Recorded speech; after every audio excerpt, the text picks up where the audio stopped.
ಪ್ರಿಯರೇ, ದಿನದ ಬದುಕಿಗೊಂದು ಕ್ರಿಸ್ತನ ಈ ದನಿ ನಮ್ಮೆಲ್ಲರಿಗೂ ಪ್ರೇರಣೆ ಆಗಲಿ. ತಪಸ್ಸು ಕಾಲದ 3ನೆಯ ವಾರ, ಮಾರ್ಚ್ 14, 2026 ಶನಿವಾರ. ಲೂಕನು ಬರೆದ ಪವಿತ್ರ ಶುಭ ಸಂದೇಶದಿಂದ ವಾಚನ 18ನೆಯ ಅಧ್ಯಾಯ 9ರಿಂದ 14ರವರೆಗಿನ ವಚನಗಳು. ಆ ಕಾಲದಲ್ಲಿ ಕೆಲವರು ತಾವೇ ಸತ್ಪುರುಷರು ಎಂದುಕೊಂಡು ಇತರರನ್ನು ತುಚ್ಛವಾಗಿ ಕಾಣುತ್ತಿದ್ದರು.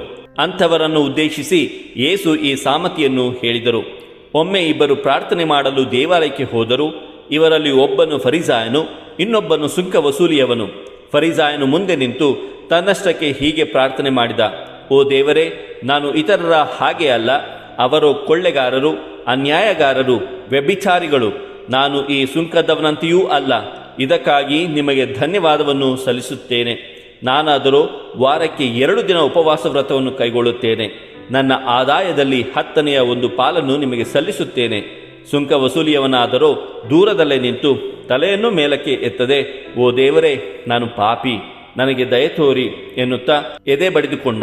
ದೇವರ ದೃಷ್ಟಿಯಲ್ಲಿ ಪಾಪಮುಕ್ತನಾಗಿ ಮನೆಗೆ ತೆರಳಿದವನು ಈ ಸುಂಕ ವಸೂಲಿಯವನು, ಆ ಫರಿಸಾಯನಲ್ಲ ಎಂದು ನಿಮಗೆ ನಿಶ್ಚಯವಾಗಿ ಹೇಳುತ್ತೇನೆ. ಏಕೆಂದರೆ ತನ್ನನ್ನು ತಾನೇ ಮೇಲಕ್ಕೇರಿಸಿಕೊಳ್ಳುವವನನ್ನು ದೇವರು ಕೆಳಗಿಳಿಸುವರು, ತನ್ನನ್ನು ತಾನೇ ಕೆಳಗಿಳಿಸಿಕೊಳ್ಳುವವನನ್ನು ದೇವರು ಮೇಲಕ್ಕೇರಿಸುವರು ಎಂದರು ಯೇಸು. ಪ್ರಭುವಿನ ಶುಭ ಸಂದೇಶ. ಕ್ರಿಸ್ತರೇ ನಿಮಗೆ ಸ್ತುತಿ ಸಲ್ಲಲಿ. ಚಿಂತನೆ: ಪಶ್ಚಾತ್ತಾಪ ಪೂರಿತ ಪ್ರಾರ್ಥನೆ ನಮ್ಮದಾಗಲಿ. ಪ್ರಭು ಯೇಸು ಕ್ರಿಸ್ತರಲ್ಲಿ ಆತ್ಮೀಯರೇ, ಅಹಂ ಎನ್ನುವುದು ಮನುಷ್ಯನ ಅವನತಿಯ ಮೊದಲ ಹಂತ. ಇತಿಹಾಸದುದ್ದಕ್ಕೂ ಈ ಅಹಂನಿಂದ ಪತನಗೊಂಡವರು ಸಹಸ್ರಾರು ಮಂದಿ.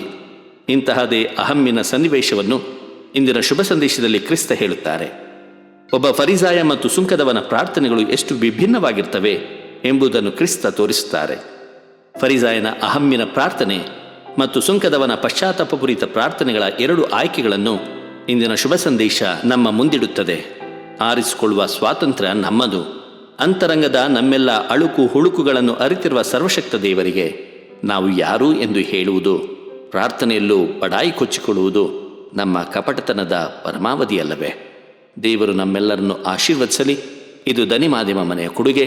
ಧ್ವನಿ ವಂದನೆಯ ಸ್ವಾಮಿ ಶಾಂತಕುಮಾರ್ ಜೆ, ಬೆಂಗಳೂರು ಮಹಾಧರ್ಮ ಕ್ಷೇತ್ರ. ಪ್ರಿಯರೇ, ಈ ಚಾನೆಲ್ ಅನ್ನು ಸಬ್ಸ್ಕ್ರೈಬ್ ಮಾಡಿ ಪ್ರತಿದಿನ ದೇವರ ವಾಕ್ಯವನ್ನು ಆಲಿಸುತ್ತಾ ಅದನ್ನು ಇತರರೊಂದಿಗೆ ಹಂಚಿಕೊಳ್ಳಲು ನಮಗೆ ನೆರವಾಗಿರಿ. ಧನ್ಯವಾದಗಳು.